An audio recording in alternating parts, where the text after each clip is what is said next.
Hello friends, જય શ્રી કૃષ્ણ. સ્વાગત છે તમારું અમારી ચેનલમાં. તો આજે હું નવી રેસીપી લઈને આવી ગઈ છું. એ છે ખારી સિંગ. તો આજે સરસ આપણે બજાર જેવી જ ખારી સિંગ ઘરે બનાવવાના છીએ. તો ચાલો આપણે ખારી સિંગ બનાવીશું. તો સિંગ બનાવવા માટે અહીં સિંગદાણા લઈ લેવાના છે. તો મેં 1.5 કપ સિંગદાણા લીધા છે. તમારે જેટલા પ્રમાણમાં સિંગ બનાવ્યો હોય એટલા તમારે સિંગદાણા લઈ લેવાના. અને જે રીતના તમને પસંદ હોય એ સિંગદાણા લઈ શકો છો. મેં અત્યારે આ રીત લીધા છે. તો આ સિંગદાણાને આપણે પલાળવાના છે ગરમ પાણીમાં.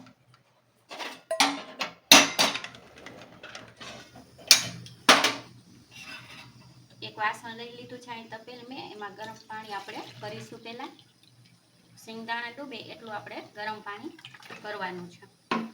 તો ગેસ ચાલુ કરી દીધો છે અને પાણીને ગરમ થવા દેશું. ઘરે સિંગ બનાવશો તો ખૂબ જ સરસ બને છે. તમે એકવાર તો જરૂર બનાવજો જ, અને સારી પણ બને જ છે. જ્યાં સુધીમાં ગરમ પાણી થાય પછી આપણે એમાં સિંગદાણા નાખીશું. તો પાણી ગરમ થઈ ગયું છે. આપણે એને બહુ ઉકાળવાનું નથી, ખાલી ગરમ કરવાનું છે. તો હવે એમાં સિંગદાણા એડ કરી દેવાના છે. ગેસની ફ્લેમ બંધ કરી દઈશું. બધા જ આપણે સિંગદાણા એમાં એડ કરી દીધા છે. હવે ઢાંકણ ઢાંકીને એને 30 થી 45 મિનિટ જેટલું આપણે રાખવાનું છે, જેથી સિંગદાણા સરસ ફૂલી જશે. ત્યારબાદ આગળ આપણે જોઈશું. સિંગદાણા પલાળ્યા એને આપણે 40 મિનિટ જેટલો ટાઈમ થઈ ગયો છે. તમે જોઈ શકો છો સરસ દાણા ફૂલાઈ ગયા છે. તો હવે આ પાણી આપણે કાઢી નાખવાનું છે. તો એક વાસણ લઈ આવી રીતે ચાળણી લઈ લેવાની અને એમાં બધું જ પાણી આપણે નિતારી લેવાનું છે.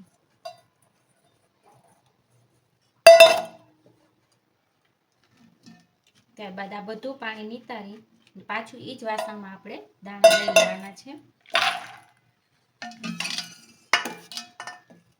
હવે આ દાણામાં આપણે નિમક એડ કરવાનું છે. તો ટેસ્ટ મુજબ આપણે એમાં નિમક એડ કરી દઈશું.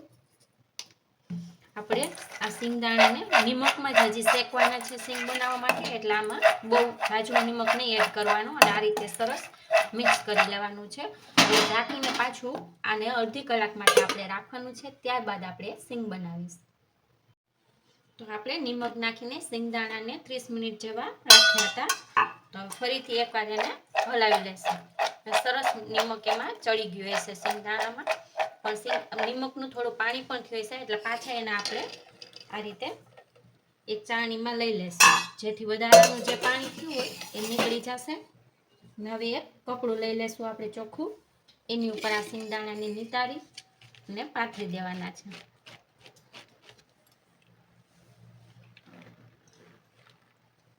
બધા જ સિંગદાણાને છૂટા છૂટા આમ રાખી દેશું. આપણે 5 મિનિટ જેવું રાખીશું, જેથી વધારાનું જે પાણી છે એ નીકળી જશે. તો આપણે આ સિંગદાણાને શેકવાના છે, 5 જ મિનિટ રહેવા દેવાના છે. ગેસ ચાલુ કરીશું અને આ રીતે મેં કઢાઈ લઈ લીધી છે એલ્યુમિનિયમની. એમાં આપણે નિમક એડ કરીશું. કઢાઈમાં નિમક આ રીતે લઈ આપણે એને થોડું ગરમ કરી લઈશું. ત્યારબાદ સિંગદાણાને એડ કરીશું. આ નિમક મેં એકવાર યુઝ કરેલું છે, એથી એનો કલર આવો છે. તો આપણે થોડીક વાર ગરમ કરી લઈએ આ નિમકને, અને પછી આપણે સિંગદાણા એમાં એડ કરવાના છે. સિંગદાણા જ્યારે શેકો ત્યારે ગેસની ફ્લેમ સ્લો જ રાખવાની છે. સ્લોથી મીડિયમ એ રીતના તમારે રાખવાની છે. સતત હલાવતા રહી અને શેકવાના છે. હવે આ નિમક ગરમ થઈ ગયું છે, તો આપણે સિંગદાણા એમાં નાખી દઈશું.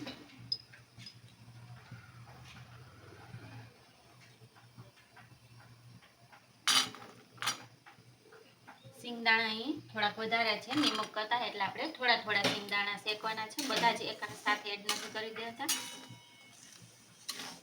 સિંગદાણા નાખી સતત આ રીતે હલાવતું રહેવાનું. જેમ જેમ તમે એને શેકતા જશો એમ જે આ સિંગદાણામાં નિમક ચોંટી ગયું છે એની જાતે જ અલગ થતું જશે અને સરસ સિંગદાણા ફૂલાઈ જશે. આ રીતે સતત હલાવતા રહેવાનું છે. તમારે 10 થી 15 મિનિટ જેટલો ટાઈમ લાગશે સિંગ બનતા. સતત આ રીતે આપણે હલાવતા રહેશું. તો તમે જોઈ શકો છો આપણે જેમ જેમ હલાવતા રહેશું એમ આ સિંગદાણા છે થોડા હળવા થઈ જશે, નિમક એનાથી છૂટું પડી જશે. તમે હલાવશો ત્યારે ખ્યાલ આવશે. પહેલાં થોડોક વજનથી હલાવવું પડે ને હળવા હાથ હલાવશો તો પણ સરસ થઈ જશે. આ રીતે સતત હલાવતું રહેવાનું છે. અને ફ્રેન્ડ્સ, તમે જો અત્યારે મારો વિડીયો જોતા હોય અને અમારી ચેનલ જો હજી સુધી સબસ્ક્રાઈબ ન કરી હોય તો સબસ્ક્રાઈબ કરવાનું ભૂલતા નહીં. આ રીતે સતત સિંગને હલાવતા જ રહેવાનું છે, જેથી એક બાજુથી જે દાણા છે એ ઓલા બળી ન જાય અને સરસ એક બધી બાજુથી ફોતરા ઉખે એવા બાર જેવી સિંગ બનીને તમારી તૈયાર થશે.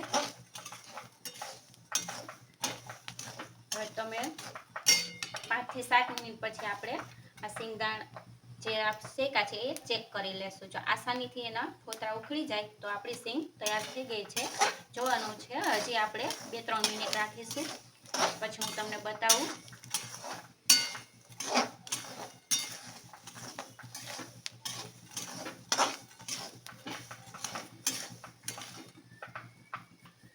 એક દાણો આપણે હાથમાં લઈ લેશું.